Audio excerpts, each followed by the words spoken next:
I just wanna be with you.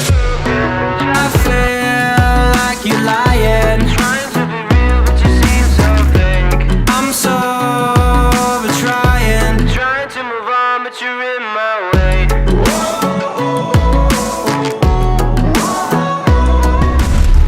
UMKM bukan hanya tentang usaha kecil, tetapi tentang kreativitas, ketekunan, dan keberanian untuk tetap bertahan di tengah ketatnya persaingan. Dalam video ini, kami ingin memperkenalkan salah satu UMKM yang menjadi objek penelitian kelompok kami, yaitu Oni Kitchen sebagai UMKM yang bergerak di bidang F&B. Melalui wawancara bersama owner dari Oni Kitchen, kami ingin mengetahui bagaimana usaha ini berkembang, tantangan yang dihadapi, serta strategi yang diterapkan agar usaha ini tetap bertahan dan berkembang.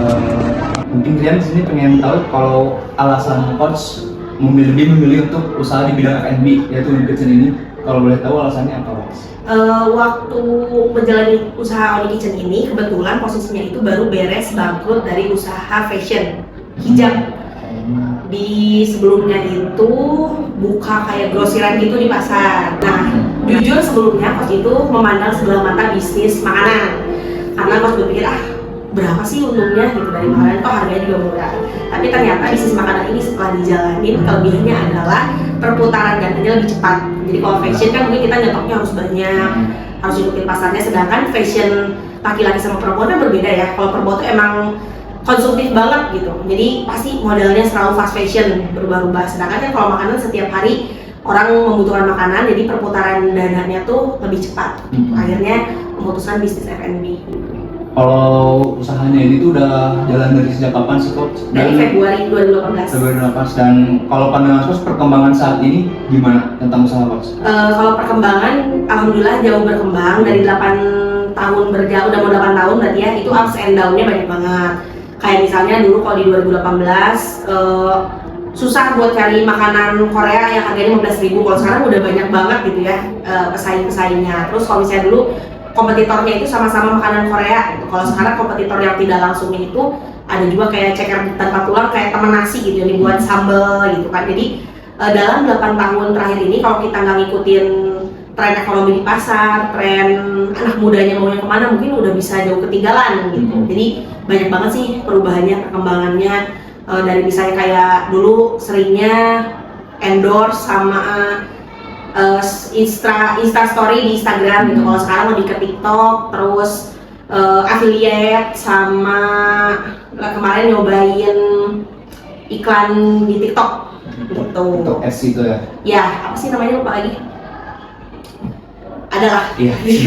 Lupa lagi namanya. Kalau dari target pasar Coach ada yang kayak lebih rinci nggak? Dari biografi konsumennya gitu? Oke. Sebenarnya kalau itu juga ya, karena udah berjalan 8 tahun kurang lebih, si target marketnya juga sedikit berubah. Jadi kalau misalnya sebelumnya, di tahun sebelum itu kan targetnya milenial ya, yang seumuran coach, karena mungkin 8 tahun lalu coach pun masih lajang gitu ya, belum jadi tapi kalau sekarang seusia coach rata-rata udah punya anak gitu kan, jadi targetnya bergeser dari ke Gen Z.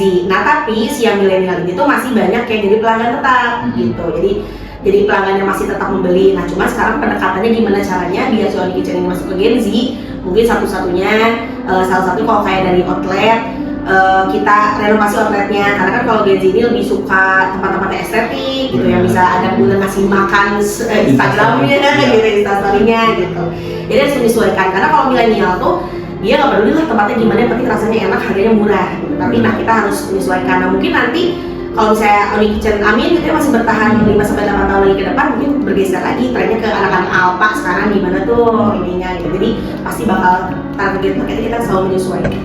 Setelah mengenali UMKM yang telah kami teliti, selanjutnya kami ingin menggali lebih dalam lagi mengenai proses berdirinya usaha. Kami menanyakan kepada narasumber mengenai alasan mendirikan usaha, serta bagaimana perjalanan membangun UMKM dari awal sampai sekarang. Apa sih yang melatar belakangi atau yang bikin coach bermotivasi kayak buat bikin usaha gitu, kayak bikin coach jadi seorang entrepreneur gitu? Oke, yang melatar belakangi adalah kebutuhan. Jadi kan tadi ya, balik lagi posisinya itu waktu lagi gagal bisnis sebelumnya, coach itu meninggalkan hutang puluhan juta. Terus posisi terendahnya adalah adik coach mau masuk SMA, ayah coach meninggal, sedangkan kita cuma 2 bersaudara, jadi tulang punggung lah di keluarga gitu. Nah jadi mau tidak mau sebagai tulang punggung keluarga harus keluar dari zona nyaman. Kenapa memilih usaha? Jujur awalnya tuh karena coach nggak bisa kerja di bawah tekanan. Jadi misalnya kayak ditarget harus gini. Sebelumnya coach pernah bergelut juga di dunia digital marketing. Jadi ada salah satu website lokal, dia jual macam-macam produk skincare. Nah coach kerja di sana. Nah cuma kayaknya nggak bisa nih di bawah tekanan. Ternyata setelah dijalanin menjadi pengusaha, tekanannya jauh lebih besar gitu ya. Yang awalnya kerjanya 5-8 jam gitu ya, kalau kerja ini malah jadi 24 jam.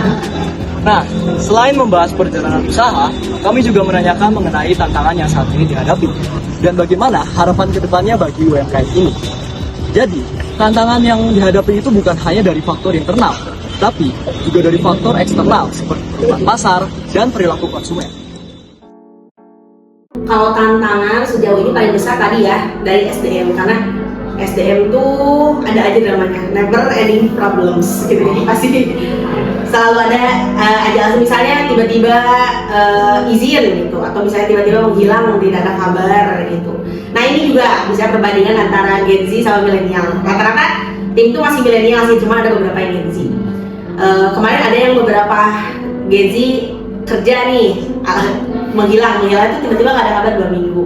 Tiba-tiba ngabarin 2 minggu udah siap kerja lagi, ditanya kenapa, kena mental kayak gitu. Jadi butuh rehat, tapi gak ada penjelasan dulu, maksudnya kalau emang lagi kena mental, lagi mental breakdown gitu, minimal ngasih tahu lah gitu. Ini enggak, tiba-tiba 2 minggu kemudian baru ngabarin lagi, baru siap lagi, ya itu juga bingung ya kadang kita. Jadi SDM itu ada aja sih ceritanya gitu, jadi kadang menyesuaikan masalah pribadi mereka juga, misalnya ada yang kayak perceraian sama suaminya, jadi kita harus ada pendekatan gitu. Paling banyak sih selama ini masalah tentang SDM sih. Melalui wawancara yang telah kita lakukan, dapat disimpulkan bahwa UMKM memiliki peran yang penting dalam perekonomian, namun membutuhkan dukungan dan juga kemampuan. Nah, dengan adanya wawancara dan penelitian ini, kami berharap dapat memberikan gambaran yang lebih nyata mengenai UMKM. demikian hasil penelitian kami. Terima kasih. I'm sober trying to move on, but you're in my way. I just wanna be